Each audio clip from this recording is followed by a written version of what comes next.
Hi every one, welcome to good reviews channel. நாம் இன்னைக்கு பார்க்க போகிறது கஜானா என்கிற மிஸ்ட்ரி த்ரில்லர் மூவியோட ரிவ்யூ தான் பார்க்க போகிறோம். இந்த படத்தோட கதை என்னன்னா, படத்தில் நாகமலைன்னு ஒரு காடு இருக்கு. அந்த காட்டுக்குள்ள பழங்காலத்தில் உள்ள மிகப்பெரிய புதையல் இருக்குன்னு தெரிய வருது. இந்த புதையலை ரொம்ப வருஷமா யாராலையும் எடுக்க முடியல. அந்த புதையலை எடுக்கிறதுக்காக 4 ஃப்ரெண்ட்ஸும் அந்த காட்டை பற்றி தெரிஞ்சுக்கிட்ட ஒரு நபரும் அந்த நாகமலை காட்டுக்குள்ள போறாங்க. அங்க போனதுக்கு அப்புறம் இவங்களுக்கு மர்மமான நிறைய விஷயங்கள் நடக்க ஆரம்பிக்குது. இதுக்கடையில அந்த காட்டுக்குள்ள போன ஒவ்வொருத்தரும் மர்மமான முறையில் இறந்து போறாங்க. கடைசியா அந்த காட்டுல உள்ள புதையல யாராவது கண்டுபிடிச்சாங்களா இல்லையா, அந்த புதையலோட பின்னணி என்ன, அந்த புதையல இத்தனை வருஷம் எந்த சக்தி பாதுகாத்துட்டு இருந்துச்சு, இது எல்லாத்துக்குமான விடைதான் இந்த படத்தோட கதை. இந்த படத்தோட பிளஸ் படத்தோட ஸ்டோரி வைஸ் ஒரு இன்ட்ரெஸ்டிங்கான ஸ்டோரியா இருக்கு. படத்தோட ஸ்டார்டிங் சீன்லயே படத்தோட கதைக்குள்ள நம்மளை கொண்டு வந்திருந்தாங்க. அதெல்லாம் நல்லா இருக்கு. அந்த புதையலோட பிளாஷ்பேக் ஸ்டோரிய படத்துல சொன்ன விதம் டீடைல்டா இருக்கு. நாகமலை காட்டுல உள்ள அந்த புதையல யாழிங்கிற விலங்கு பாதுகாக்கிறதாவும், அது மட்டும் இல்லாம நாக வம்சவழி உள்ள பாம்புகளும் அந்த காட்டையும் புதையலையும் பாதுகாக்கிற மாதிரி படத்துல காட்டுறாங்க. அதுவும் படத்துல ஓகேவா இருக்கு.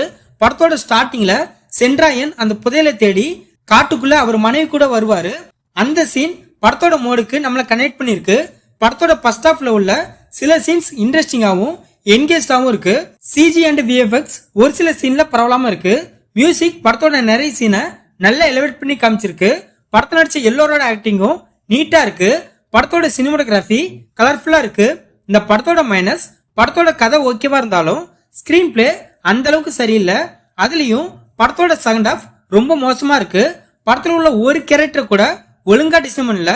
குறிப்பா சொன்னா மெயின் நடிகை வேதிகா கேரக்டர் படத்துல முக்கியதா இருக்கு. படத்துல நம்மளோட பொறுமையை ரொம்ப சோதிக்கிற சீன்னா அது யோகி பாபு மொட்டராஜேந்திரன் வர சீன் தான். அதெல்லாம் படத்துல எதுக்கு இருக்குன்னே தெரியல. கேட்டா அந்த சீனை காமெடின்னு சொல்லுவாங்க. அதெல்லாம் நம்மள ரொம்ப கடுப்பேத்துது.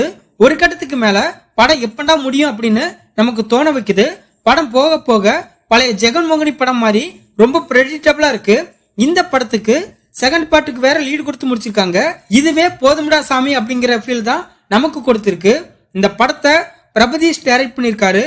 இந்த படத்துல வேதிகா, இனிகோ, சாந்தினி, ஹரிஷ் பரடி இன்னும் பலர் இந்த படத்துல நடிச்சிருக்காங்க. மொத்தத்துல இந்த படத்தை பார்க்கலாமா கேட்டா ஒரு பிலோ அவரேஜான மிஸ்ட்ரி த்ரில்லர் மூவி பார்க்கணும்னு நினைக்கிறவங்க இந்த படத்தை பார்க்கலாம். இந்த வீடியோ பிடிச்சிருந்தா லைக் பண்ணுங்க, ஷேர் பண்ணுங்க, சப்ஸ்கிரைப் பண்ணி சப்போர்ட் பண்ணுங்க. Thanks for all.